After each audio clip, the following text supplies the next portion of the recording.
Bonjour et bienvenue au Gratte-Ciel à Villeurbanne. Ce quartier emblématique, voulu dans les années 30 par le maire Lazare Goujon, va bientôt être prolongé sur 200 mètres au nord. Un projet ambitieux porté par la ville de Villeurbanne avec le soutien de la métropole qui va permettre au centre-ville de doubler sa surface. Commerce, logement et équipements publics vont renforcer l'attractivité de cette ville de 150 000 habitants, avec toujours cet esprit humaniste qui a accompagné dès le XXe siècle la construction de cet habitat social. On y va ?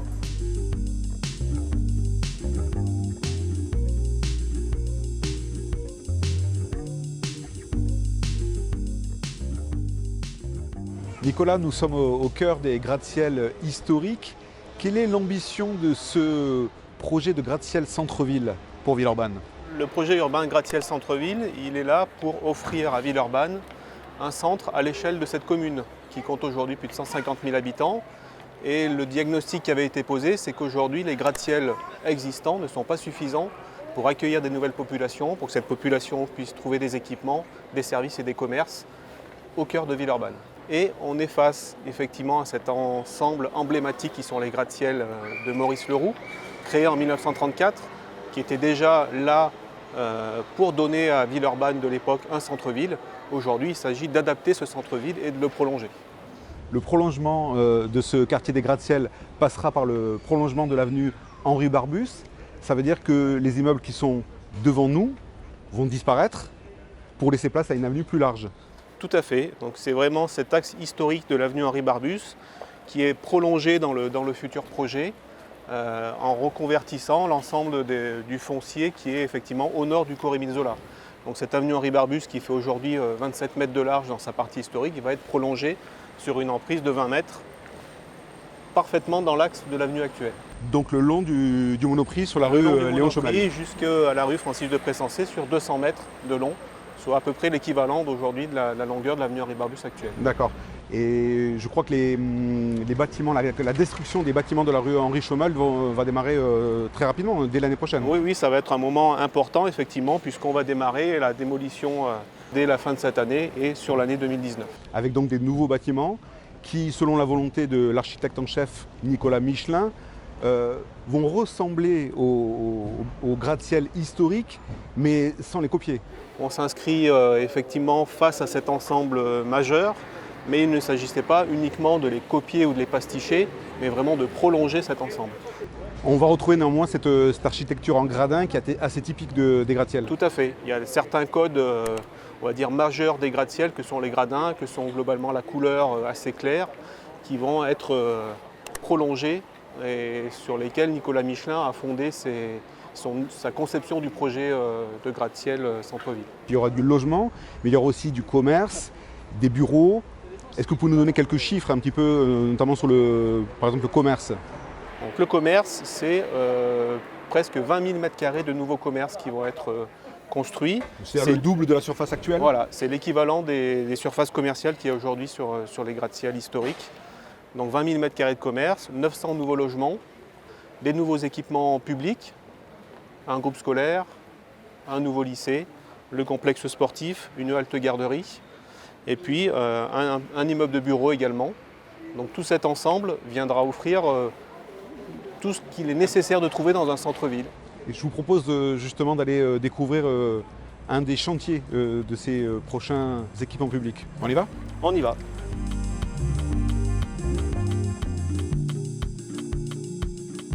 Nicolas, l'un des grands enjeux de ce projet gratte-ciel centre-ville, c'est aussi de renforcer les équipements municipaux, notamment à destination de la jeunesse.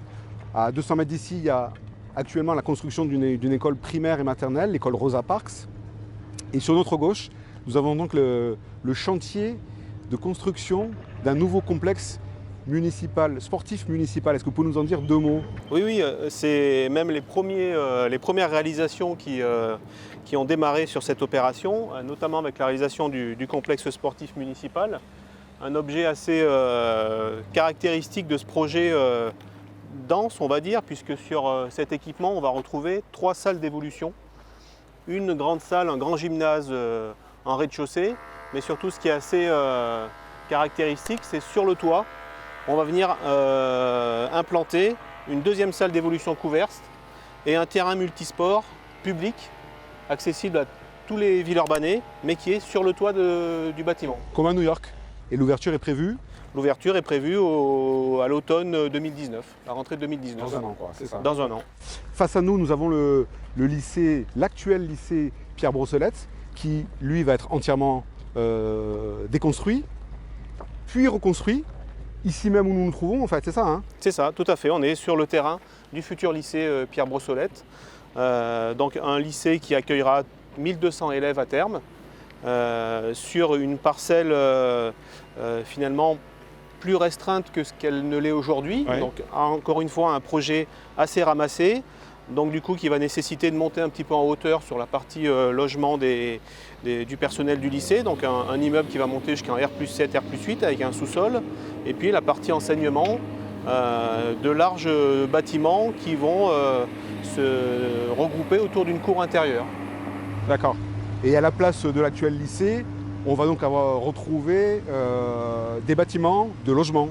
Voilà, tout à fait. Donc là, après, une fois que le nouveau lycée sera réalisé, à la place de l'ancien, il y aura effectivement tous les nouveaux logements, les nouveaux commerces du projet urbain. Merci beaucoup Nicolas pour cette visite guidée. Quant à nous, nous allons filer à l'hôtel de ville de Villeurbanne où nous attend notre second invité.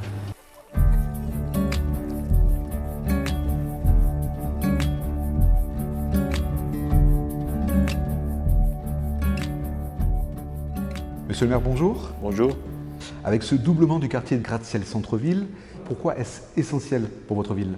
Ce centre-ville qui datait des années 30 et qui correspondait à un certain développement de la ville, une ville qui avait 80 000 habitants, elle en a aujourd'hui près de 150 000, donc presque un doublement supplémentaire.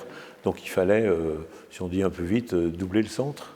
En tout cas, c'est un projet qui avait mûri depuis très longtemps et que j'ai eu la chance de pouvoir porter, concrétiser. Et c'est à la fois un doublement des mètres carrés commerciaux pour rester attractif au niveau de l'agglomération. Et puis c'est l'occasion aussi de renforcer le logement, les équipements publics, avec le lycée, avec une école. Donc l'idée c'est de resituer Villeurbanne comme un pôle de rayonnement de la métropole, si je comprends bien. Oui, en tout cas c'est faire en sorte que le Villeurbanne, qui s'est affirmé quand même avec les gratte-ciel dans les années 30 par rapport à Lyon, on n'a plus cette nécessité-là, mais continue en tout cas d'avoir des armes urbanistiques, commerciales, d'attractivité qui soient à la hauteur de la taille de cette ville. Je crois d'ailleurs que vous allez surveiller de près l'installation des commerces et le choix des commerces qui vont s'installer dans ce projet. On a donné un sens à ça. C'est-à-dire qu'on aurait pu, comme ça se fait souvent dans d'autres villes, dans d'autres lieux, confier à une société privée l'acquisition des commerces et ensuite la gestion. On sait que quelquefois ce n'est pas sans danger parce que les sociétés privées, au bout de 10 ans, elles s'en vont et on a certains exemples qui ne sont pas bons de désertification. Donc la société d'urbanisme va acheter l'ensemble des surfaces commerciales, des murs, et ensuite elle va travailler pour qu'on n'ait pas deux zones, si vous voulez, une ville riche, une ville pauvre, enfin qu'il n'y ait pas une césure, l'idée étant qu'il n'y ait bien qu'un quartier des gratte-ciel, les anciens bien sûr, et les nouveaux demain. Une forme de continuité qui passe aussi dans le logement. Vous inscrivez un petit peu dans l'histoire des gratte-ciel qui était à la base du bâtiment social. Oui, et qu'il est toujours. Qu'il est toujours. Et dans les futurs logements des gratte-ciel, je crois que à peu près la moitié sont des logements aidés. Oui, c'est des logements aidés, c'est-à-dire qu'il y a du locatif social, mais il y a aussi de l'accession sociale à la propriété. Donc 50% de logements aidés, 50% de locatif libre. C'est le souci pour moi et pour la ville de faire en sorte que les plus modestes ne soient pas forcément repoussés à la périphérie d'une ville ou d'une agglomération, mais qu'ils puissent continuer d'habiter dans un centre-ville. Alors il y a un autre équipement qui va grandement changer le visage du quartier des gratte-ciel, c'est l'arrivée du tramway. Un habitant a justement une question à vous poser à ce sujet, on l'écoute.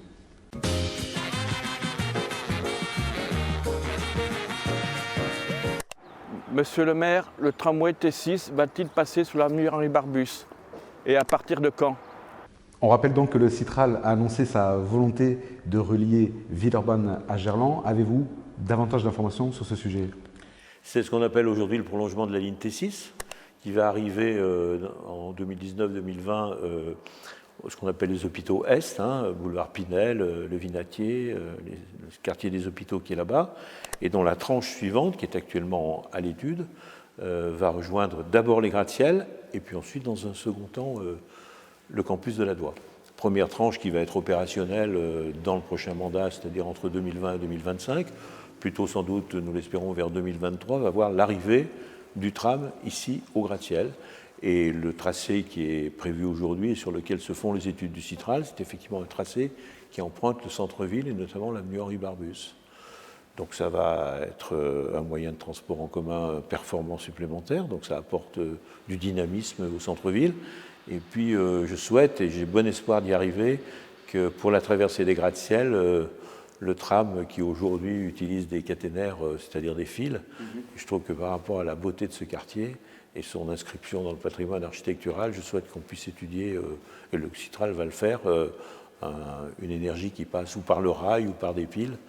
Pour conclure, je voudrais terminer avec une question un peu plus intime. À l'époque, dans les années 30, Maurice Lazare Goujon, le maire Lazare Goujon et l'architecte Maurice Leroux ont eu la volonté de changer la ville pour changer la vie. Est-ce qu'avec l'architecte Nicolas Michelin, votre ambition est-elle aussi de laisser une trace de votre action politique à Villeurbanne? Donc on a toujours un petit peu l'ambition de faire quelque chose de bien. Alors c'est à la fois vrai et en même temps, on est maintenant 90 ans après, donc on ne peut pas tout à fait dire la même chose, mais il est sûr que moi, ce que je souhaite, c'est que le futur quartier des gratte-ciel, et on le sait quand même maintenant, puisque Nicolas Michelin en a quand même tracé les principes, je souhaite qu'il soit à la hauteur, au sens figuré du quartier actuel, c'est-à-dire qu'il ne soit pas un pastiche, bien sûr, on ne va pas refaire les mêmes gratte-ciel de l'autre côté, mais que sur le plan de la puissance architecturale, de la qualité architecturale, des gens aussi qui y vivent, on se retrouve dans quelque chose qui est à l'unisson et dans la continuité de ce qui a été fait dans les années 30, qui garde aujourd'hui son actualité. Merci Jean-Paul Brett d'avoir répondu à nos questions. C'est fini pour cette émission d'Urbanisez-vous. On se retrouve le mois prochain pour une nouvelle visite urbaine.